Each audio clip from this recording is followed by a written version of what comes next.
నమస్తే, welcome to Leo. ఎప్పటి నుంచో వెయిట్ చేస్తున్న కన్నప్ప ట్రీజర్ రానే వచ్చేసింది. మొత్తానికి ట్రీజర్ ఎలా ఉంది, ట్రీజర్లో ఎవరెవరు కనిపించారు ఏంటి అనే సంగతులపై మనతో పాటు హేమసుందర్ గారు ఉన్నారు, సీనియర్ జర్నలిస్ట్. వారిని అడిగి తెలుసుకుందాం. సార్ నమస్తే. నమస్తే అండి. సార్, కన్నప్ప ఎప్పటి నుంచో వెయిట్ చేస్తుంది. దాదాపు కొన్ని వందల కోట్లు ఖర్చు పెట్టి తీస్తున్నటువంటి ఒక ఈ సినిమా ట్రైలర్ మాత్రం వచ్చేసింది. అయితే మంచు మోహన్ బాబు ఫ్యామిలీ ఇష్యూస్ ఒక పక్కన అయితే కన్నప్ప మీద ఎక్కువ దృష్టి ఉంది. మొత్తానికి కన్నప్ప ట్రైలర్ ఎలా కనిపించిందంటే ఏం చెప్తారు? నాకు టీజర్ అలా చూస్తే ఏమనిపించిందంటే ఇందులో ఇంతమంది ఆర్టిస్టులు ఉన్నారు అని చెప్పుకోవడం కోసం టీజర్ ఉన్నట్టుగా ఉంది.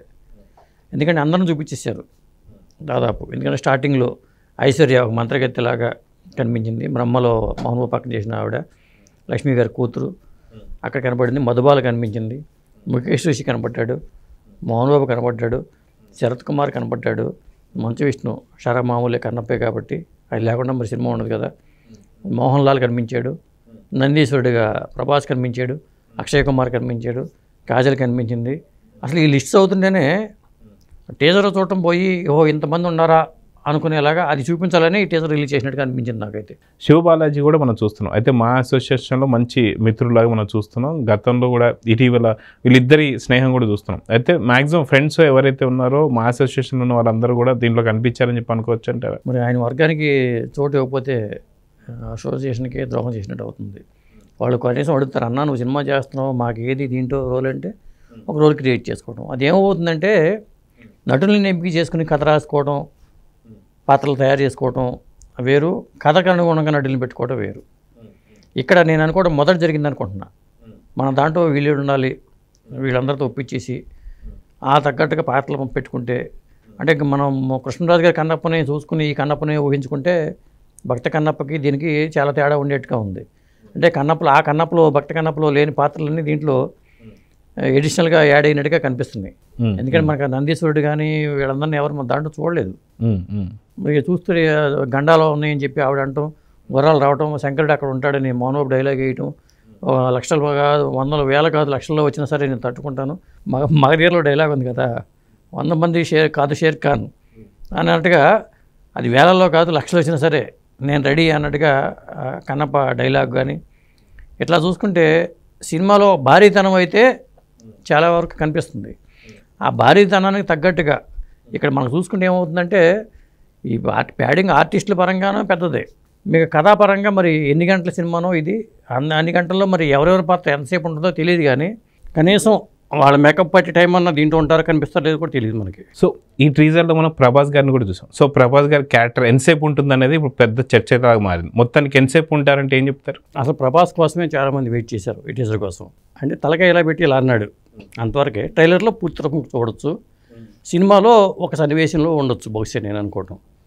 అంటే ఆయనకి ఈ సినిమాలో ఉండే పాత్ర ఏ మేరకు ఇచ్చుంటారు అంటే మోహన్ బాబు గారి కోసమే యాక్ట్ చేసాడు ఆయన. యాక్టివ్గా చెప్పాలంటే వేరే దేనికోసం కాదు. అన్ని సినిమాలు ఉన్నా కానీ ఏదో ఒకరోజు వస్తాను నేను యాక్ట్ చేసి చేస్తాను అని చెప్పి ఒక రోజు కోసమే వచ్చి ఉంటాడు నాకు తెలిసి. అదండి. సో ఒక్కరోజు యాక్ట్ చేశారంటే అది ఎంతసేపు ఉండొచ్చు? మేకప్ అవన్నీ ఉంటాయి అంటే కాబట్టి ఒక రోజు వస్తే 1 గంట ఉంటుంది అనుకుంటున్నా. 2 సినిమాల్లో మహా అయితే 1 నిమిషం ఉంటుంది, 2 నిమిషాలు ఉండొచ్చు, చెప్పలేను. ఎందుకంటే మేకప్కి 2-3 గంటలు పడుతుంది, నందీశ్వరుడి గెటప్ వేయాలి కాబట్టి. సో మేకప్కి ఒక 2-3 గంటలు పడుతుంది కాబట్టి మేకప్ వేసి అంతసేపు ఉండకపోవచ్చు అంటారా క్యారెక్టర్? దాదాపు అందరం ఆల్మోస్ట్ వాళ్ళు నటినట్లు అందరి పరిస్థితి అలాంటిదే. అంటే మోహన్ లాల్ ఆయన చాలా బిజీగా ఉంటాడు, మోహన్ బాబు కోసం చేశారు. శరత్ కుమార్ ఆయన కూడా అక్కడ బిజీ ఆర్టిస్టే, ఆయన కూడా కేవలం ఈయన కోసం చేశారు. ఇలా చూసుకుంటే దాంట్లో ఆల్మోస్ట్ వాళ్ళు అందరూ కూడా, అక్షయ్ కుమార్ కూడా, అంటే ముఖేష్ కుమార్ సింగ్ డైరెక్టర్ కాబట్టి బహుశా అంటే బాగా పాన్ ఇండియా సినిమా రేంజ్, దానికి ఆ కలర్ రావాలంటే, ఆ లుక్ రావాలంటే ఇలాంటి వాళ్ళందరూ కావాలి అనుకుని చేయటం ఒకటి. వీళ్ళందరూ మనకు పర్చేస్ల కోసం మన కోసం ఖచ్చితంగా చేస్తారు ఈ సినిమా, మనకి చరిత్రలో మిగిలిపోవాలి. ఎందుకంటే 50 years ఆఫ్ ఆయన కెరీర్, మానవ కెరీర్ కాబట్టి ఈ 500 పైగా సినిమాలు చేసిన ఇది ఉంది కాబట్టి, చరిత్ర ఉంది కాబట్టి మనకు కూడా ఒక మిగిలిపోయే సినిమా ఉండాలి, మరో బాహుబలి కావాలని ఈ సినిమా చేసినట్టుగా ఉంది. అందుకని బాహుబలి ప్రభాసం కూడా దీంట్లో పెట్టారు. మనం ఈ సినిమా చూసుకుంటే భక్త కన్నప్ప అనేటువంటి టైటిలే మనకు అందరికీ తెలిసినటువంటిది. సో ఇది శ్రీకాళహస్తిలో జరిగినటువంటి ఒక స్టోరీ అయితే న్యూజిలాండ్తో ఏం సంబంధం అంటే ఏం చెప్తారు? అంటే లొకేషన్స్ పరంగా వాళ్ళు ఫారెస్ట్లో జరిగే కథ కాబట్టి బహుశా ఇక్కడ మన దగ్గర ఫారెస్ట్ అంతా కొట్టేస్తున్నారు అడవులు, ఇక్కడ అడవులు లేవు కాబట్టి అంటే మన శ్రీశైలం ఫారెస్ట్కి వెళ్ళిపోయి చేసేసుకోవచ్చు సినిమాని బిజినెస్ కోసం. అంటే ఆ లొకేషన్స్ మనకన్నా బాగుండొచ్చు బహుశా. భక్త కన్నప్ప అనేటువంటి సినిమా టైటిల్ మనకు తెలుసు, కృష్ణరాజు గారి సినిమా, అదొక సూపర్ డూపర్ హిట్. అయితే కన్నప్ప గారికి సంబంధించిన టైటిల్ని ఇప్పుడు ఎందుకని ఇక్కడ మంచు విష్ణు తిన్నడు అనేటువంటి క్యారెక్టర్, అంటే ఆ పేరు ఎందుకు వచ్చిందంటే ఏం చెప్తారు? అంటే ఇక్కడ ఒకటి అండి, గతంలో కూడా తీసిన సినిమాలే మళ్ళీ మళ్ళీ తీశారు. భక్త ప్రహ్లాద తర్వాత దగ్గర నుంచి మొదలు పెట్టుకుంటే తీసినవే మళ్ళీ మళ్ళీ తీశారు, తీసిన హిట్ అయిన సందర్భాలు ఉన్నాయి. ఇక్కడ కూడా ఇది చెప్పాలంటే ఇది ఒక మరో ప్రయత్నం అని చెప్పాలి. అంటే ఆల్రెడీ హిట్ అయిన కథాంశం తీసుకుని చేసి ఇంకా బాగా మెరుగ్గా చేయొచ్చు కూడా. గతంలో అలాంటి సినిమాలే వచ్చినాయి కాబట్టి ఈ సినిమా మరి అట్లా ప్రయత్నం చేశారా లేదా తెలియదు. పైగా మ్యూజిక్ పరంగా చూసుకుంటే మణిశర్మ ఉన్నారు, దీని రికార్డింగ్ పరంగా చూసుకుంటే ఒకసారి నేను చూసి చెప్తాను. ఎందుకంటే కథాపరంగా కూడా అతిరథ మహారాజులు పనిచేశారు దీనికి. 4 కథ అందించారు. పరుచూరు గోపాలకృష్ణ గారు, ఈశ్వర్రెడ్డి, జి నాగేశ్వరరెడ్డి డైరెక్టర్, జి నాగేశ్వరరెడ్డి, తోటప్రసాద్ గారు, దాదాపు 4 రైటర్లు పనిచేశారు. 2 మ్యూజిక్ డైరెక్టర్లు దీన్ని పనిచేశారు. స్టీఫెన్ దేవస్సి అట, మణిశర్మ అట, వీళ్ళిద్దరు పనిచేశారు. పైగా బ్యానర్ కూడా వీళ్ళు లక్ష్మీ ప్రసన్న కాకుండా 24 ఫ్రేమ్స్ ఫ్యాక్టరీ, ఏవిఏ ఎంటర్టైన్మెంట్, ఈ 2 బ్యానర్లు. కాబట్టి అంటే ఈ సినిమా ఏంటంటే ఒక తెలుగు సినిమాగా మనం కాకుండా ఇది ఒక పెద్ద రిచ్ సినిమాగా, అంటే పాన్ ఇండియా సినిమాగా చేద్దామనే దీంతోనే వాళ్ళు చేసినట్టు అనిపిస్తుంది. మరి దీంట్లో చూసుకుంటే మరి అతిరథ మహారథులు ఆ లిస్ట్ చూస్తూనే నాకు ఒక కళ్ళిపోతుంది. రఘుబాబు గారు ఉన్నారు, సప్తగిరి ఉన్నాడు, హర్యానా ఉంది, మరి మధుబాల, ప్రీతి ముకుందను, ఇలా చూసుకుంటే ఒక లిస్ట్ కూడా చాలా పెద్ద లిస్ట్ అండి ఇది. టెక్నీషియన్స్ పరంగా చూసుకున్నా లేకపోతే ఇంకా ఇతరత్రా చూసుకున్నా కానీ. షెల్డన్ చౌ అంట సినిమాటోగ్రఫీ, మరి న్యూజిలాండ్ వెళ్ళి చేయాలి కాబట్టి ఇక్కడ వాళ్ళైతే చేయలేరని షెల్డన్ చౌని పెట్టుకున్నట్టుగా అనిపిస్తుంది. చైనా వాళ్ళలాగా అనిపిస్తుంది పేరు. అంటే టెక్నీషియన్స్ పరంగా చూసుకుంటే పాన్ ఇండియా టెక్నీషియన్స్ పనిచేశారు. ఆర్టిస్ట్ పరంగా చూసుకున్నా అట్లాగే ఉంది. కాబట్టి ఖచ్చితంగా ఇది 100% పాన్ ఇండియా సినిమా, ఇది పాన్ ఇండియా టీజరు. తిన్నడు అనే పేరు ఎందుకు వచ్చింది అంటే ఏం చెప్తారు?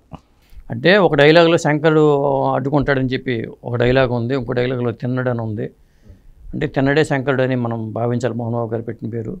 అసలు కన్నప్ప తిన్నడు అని పేరు ఎందుకు వచ్చిందంటే కన్నప్ప నైనార్లు అసలు పేరు తిన్నడు. తెలుగువాడు, రాజంపేట ప్రాంతంలో ఊటుకూరు అతని స్వస్థలం. అంటే ఒక నాగప్ప అనే ఒక బోయవాడు, ఆ బోయ కుటుంబంలో పుట్టిన తిన్నడు పాత్ర కథ ఇది కదండి. అంటే వీళ్ళిద్దరూ వాళ్ళ సుబ్రహ్మణ్య సంభక్తులట, వాళ్ళ అమ్మా నాన్న కానీ వాళ్ళు ఆ ప్రకారమే పెట్టుకున్నారా మరి. తిన్నడండి మీనింగ్ వాళ్ళు ఏ మీనింగ్తో పెట్టారో మాకు తెలియదు. కానీ అది చిన్నప్పటి నుంచి అతను అన్ని రకాల విద్యలు నేర్పించి, అంటే బోయ కుటుంబంలో పుట్టాడు కాబట్టి అన్ని రకాల విద్యలు తీసి బోయవాడిగా కులధర్మాన్ని బట్టి వేటాడినా కానీ. అంటే జంతువుల్లో కూడా తిన్నడికి కొన్ని రూల్స్ ఉన్నాయంట. జంతువుల్లో కూడా చిన్న చిన్న పిల్లల్ని వాటిని వేటాడేవాడు కాదట. కొన్ని రూల్స్ అండ్ రెగ్యులేషన్స్ పాటించేవాడు అనేది మనకున్న సమాచారం. సో ఈ సినిమా ఏప్రిల్ 25 రిలీజ్ అని చెప్పి ఇచ్చారు. సో ఎన్ని వేల థియేటర్లు రిలీజ్ అవుతుందంటే ఏం చెప్తారు? అంటే అవన్నీ ఇంకా మార్కెటింగ్ స్ట్రాటజీ. మోహన్ బాబు గారు మరి ఆ స్ట్రాటజీ మీద ఇంకా ఫోకస్ పెట్టారో తెలీదు. ఏప్రిల్ 25 అయితే సినిమా రిలీజ్ కాబోతుంది కాబట్టి దాదాపు దగ్గరికి వచ్చింది కాబట్టి వాళ్ళ టీజరు ఇంకో మంచి రోజు చూసుకుని ట్రైలర్ రిలీజ్ చేస్తారు. ఈలోపు పాట శంకర మీద పాట ఉంది, అద్భుతంగా పాట అయితే అద్భుతంగా ఉందని చెప్పొచ్చు.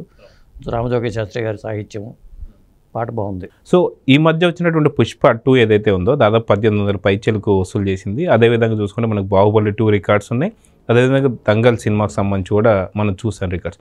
వీటన్నిటిని మించి ఈ సినిమా ఉండబోతుందని చెప్పి కొంతమంది అయితే అంచనా వేస్తున్నారు. సో మీ ప్రకారంగా ఏంటి అంటే ఏం చెప్తారు? అంటే 1900 కోట్లు వసూలు చేస్తుంది అనుకుంటున్నా. ట్రైలర్ రిలీజ్ అయిన తర్వాత ఇంకా భారీ అంచనాలు అయితే పెరిగే అవకాశం ఉంది. ఎందుకంటే ప్రభాస్ కూడా సరిగ్గా కనిపించలేదని చెప్పి కొంత నిర్జనలు అయితే చేస్తున్నారు. సో ఓవరాల్గా ఇది ఏప్రిల్ 25వ తారీఖున రిలీజ్ కాబోతుంది కాబట్టి సినిమా ఎన్ని వేల కోట్లు వసూలు చేస్తుందో చూద్దాం. అది నమస్తే సార్. నమస్తే అండి.